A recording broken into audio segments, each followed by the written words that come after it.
장기화된 코로나 시국으로 문을 닫은 서울 중구 명동의 상점들의 임대문에 안내문이 붙어있다. 사진 뉴스 1 수도권 4단계와 비수도권 3단계 거리두기가 다음 주 월요일부터 9월 5일까지 연장 시행된다. 4단계 지역의 식당과 카페는 저녁 9시 이후 포장 배달만 가능하고 저녁 6시 이후에는 예방접종 완료자가 포함된 그룹은 4인까지 식당과 카페 이용이 가능해진다. 코로나19 중앙재난안전대책본부는 휴가철 이동량 증가의 여파로 최근 지역 사회 감염이 확산되고 있으며 전파력이 강한 델타 변이가 우세종으로 자리하면서 단기간 내 유행 통제가 어려워진 상황이라고 설명했다. 현재 적용 중인 사회적 거리두기 단계를 연장해 확산 억제에 주력한다는 목표다.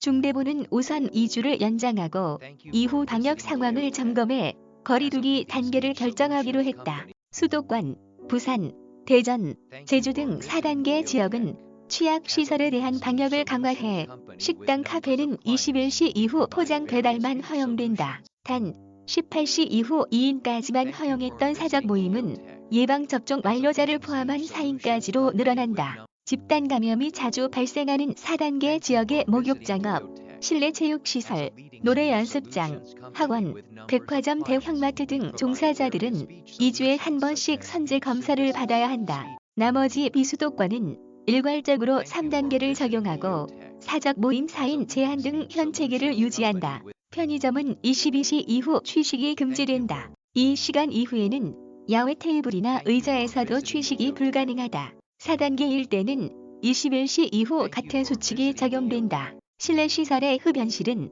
2m 거리두기를 해야 하며 이 같은 거리두기가 어려운 소형 흡연실은 1인 이용만 가능하다. 문제는 이 같은 거리두기를 지속하고 있음에도 불구하고 감염이 정체 혹은 증가 추세를 보이고 있다는 점이다. 전파력이 높은 델타 변이가 우세종으로 전환된 현재 상황에 맞는 방역 조치가 필요할 것이란 의견들이 나오고 있는 이유다. 국내 백신 접종 완료 인구 비율이 20%를 넘어서고 있다는 점에서 백신 접종 완료자를 포함한 4인이 18시 이후 모일 수 있다는 점은 숨통을 틔우는 방책이 될 수 있으나 한편으로는 4단계 지역 식당 카페 등이 21시 이후 영업장 내에 손님을 받을 수 없다는 점은 일부 자영업자들에게 큰 타격이 될 수 있다. 또한 체육시설, 학원, 대형마트 등의 종사자들이 2주마다 코로나19 선제 검사를 받아야 한다는 점도 해당 업종에 종사하는 사람들에게는 곤혹스러운 일이다.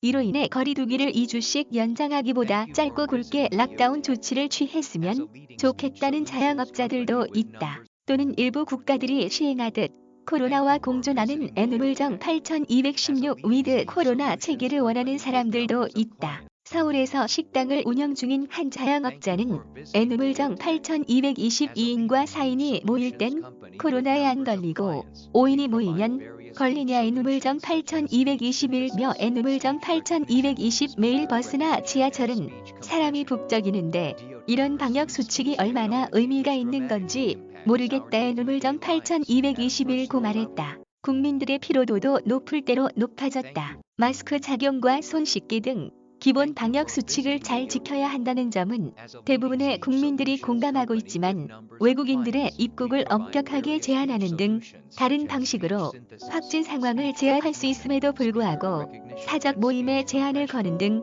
국민들이 감당해야 할 몫이 크기 때문이다. 올해도 곧 돌아오는 추석 연휴에 가족 친지들과 5인 이상 모여 정겨운 연휴를 보내기는 어려울 것으로 보인다는 점에서 지금의 거리두기 정책이 최선인지 의구심을 표하는 사람들이 많다. 문세영 기자 POMY80@KORMEDI.com 저작권 C 건강을 위한 정직한 지식 코미디닷컴 무단전제 재배포 금지